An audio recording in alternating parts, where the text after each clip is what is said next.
പ്രവേശനമില്ല എന്ന് ശാസ്ത്രവിധി. അതെന്തുകൊണ്ടാണ്? ശിവശക്തിയായി യുക്തോ യതി ഭവതി. അവിടെ ശിവനും പാർവതിക്ക് മാത്രമേ ഉള്ളൂ. അവിടെ ശിവനും പാർവതിക്ക് മാത്രമേ സ്ഥാനമുള്ളൂ. അയ്യോ, നമ്മുടെ കുട്ടികൾ വന്നാൽ എന്താ ചെയ്യുക? കുട്ടികളെ പറഞ്ഞ് മനസ്സിലാക്കണം, നിങ്ങൾക്കുള്ള റൂം ഇതാണ്.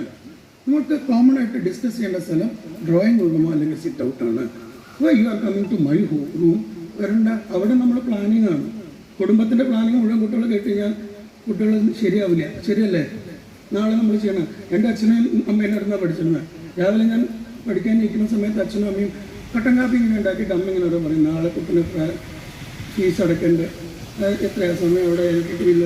ഈ കുട്ടികളിത് കേൾക്കുമ്പോൾ അയ്യോ, ഞങ്ങളെ ഫീസ് അടയ്ക്കാൻ ആകെ അമ്മയും അച്ഛനും കഷ്ടപ്പെടുകയാണ്. ആ ഒരു രൂപത്തിലേക്ക് നമ്മൾ കുട്ടികളെ കൊണ്ടുവരാൻ പാടില്ല.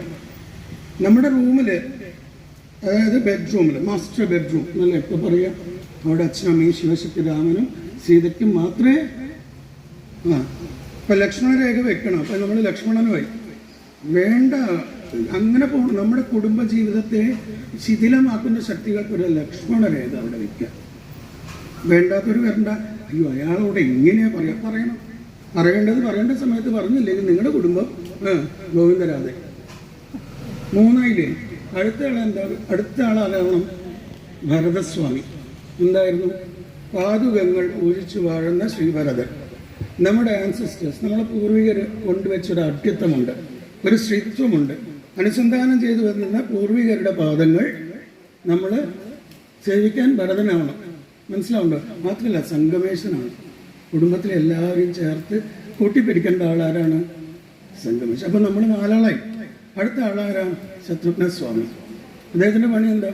വീട്ടിൻ്റെ അകത്ത് ആർക്കെങ്കിലും തമ്മിൽ പേഴ്സണൽ ഈഗോ ക്ലാഷ് ഉണ്ടോ? ശത്രുദോഷം. അച്ഛൻ എനിക്ക് അത് തന്നില്ല, അച്ഛൻ ഇത് തന്നില്ല, അവൾക്ക് അത് നല്ലോണം കൊടുത്തു. ഈ പരിപാടി നമ്മളെ കുടുംബങ്ങൾ കണ്ടിട്ടുണ്ടോ? എന്നാലും ഇങ്ങനെയൊന്നും പറയാൻ പാടില്ല. കേട്ടോ, എനിക്ക് ജോലിയില്ല എന്ന് വിചാരിച്ചിട്ട് അച്ഛൻ ഇത്ര കുറച്ചേ തരുള്ളൂ വിചാരിക്കും. ഇത്തരം സംഭവങ്ങളെ മാനേജ് ചെയ്യാനാണ് ശത്രുഘ്ന സ്വാമിയെ നമ്മൾ ആവാഹിച്ച് ശത്രുദോഷങ്ങൾ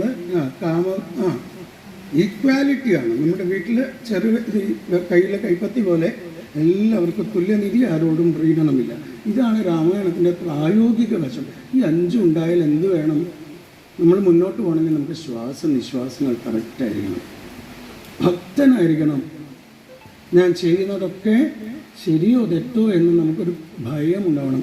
ഭയത്തിൽ നിന്ന് ഭക്തി, ഭക്തിയിൽ നിന്ന് ശക്തി, ശക്തിയിൽ നിന്ന് മുക്തി. ഇത് കാണിച്ചു തന്ന ഒരേ ഒരു വ്യക്തിയുള്ളൂ ചിരഞ്ജീവിയായി ഇന്നും ഈ എൻ്റെ മുമ്പിലിരിക്കുന്നുണ്ടാവും. രാമ എന്ന് പറയുമ്പോഴേ മുമ്പിൽ ഉണ്ടാവുന്ന ഒരു കോൺസെപ്റ്റാണത്. ഒരു വായു എവിടെയൊക്കെ ഉണ്ടോ അവിടെയൊക്കെ ആഞ്ജനേയ സ്വാമി. വായു ഇല്ലാതെ നമുക്ക് ജീവിക്കാൻ പറ്റില്ല. ഈ 5 സാധനങ്ങളും